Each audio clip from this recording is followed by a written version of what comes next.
Recorded Books presents an unabridged recording of Animal Farm by George Orwell, narrated by Patrick Tull. Chapter 1. Mr. Jones of the Manor Farm had locked the hen houses for the night, but was too drunk to remember to shut the pop holes. With the ring of light from his lantern dancing from side to side, he lurched across the yard, kicked off his boots at the back door, drew himself a last glass of beer from the barrel in the scullery, and made his way up to bed, where Mrs. Jones was already snoring. As soon as the light in the bedroom went out, there was a stirring and a fluttering all through the farm buildings. Word had gone round during the day that old Major, the prize middle white boar, had had a strange dream on the previous night and wished to communicate it to the other animals. It had been agreed that they should all meet in the big barn as soon as Mr. Jones was safely out of the way. Old Major, so he was always called, though the name under which he had been exhibited was Willingdon Beauty, was so highly regarded on the farm that everyone was quite ready to lose an hour's sleep in order to hear what he had to say. At one end of the big barn, on a sort of raised platform, Major was already ensconced on his bed of straw under a lantern which hung from a beam. He was 12 years old, and had lately grown rather stout, but he was still a majestic-looking pig, with a wise and benevolent appearance, in spite of the fact that his tushes had never been cut. Before long, the other animals began to arrive, and make themselves comfortable after their different fashions.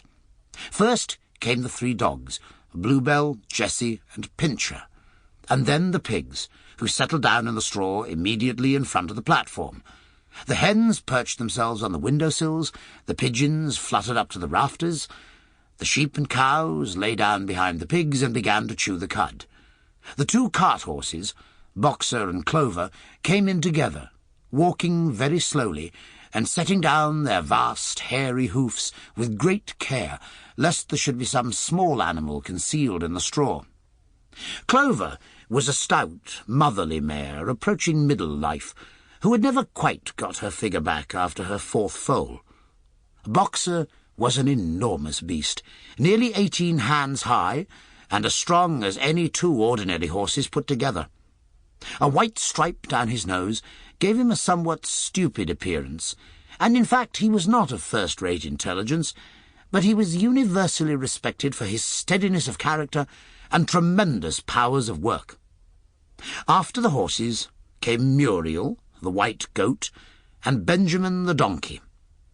Benjamin was the oldest animal on the farm, and the worst-tempered. He seldom talked, and when he did, it was usually to make some cynical remark. For instance, he would say that God had given him a tail to keep the flies off, but that he would sooner have had no tail and no flies. Alone among the animals on the farm, he never laughed. If asked why, he would say that he saw nothing to laugh at.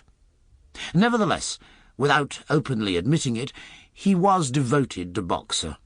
The 2 of them usually spent their Sundays together in a small paddock beyond the orchard, grazing side by side and never speaking.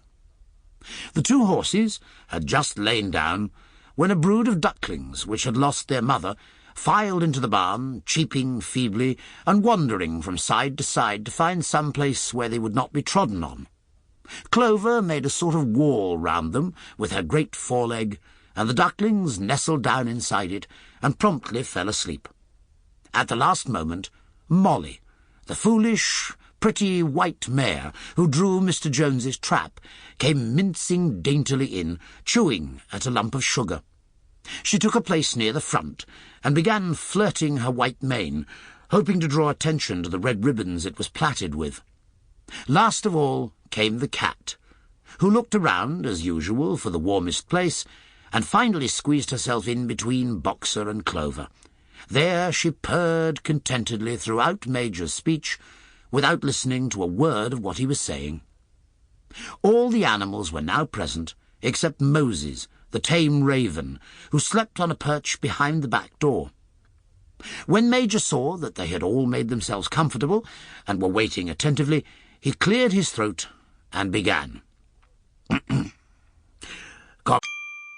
Sample complete. Ready to continue?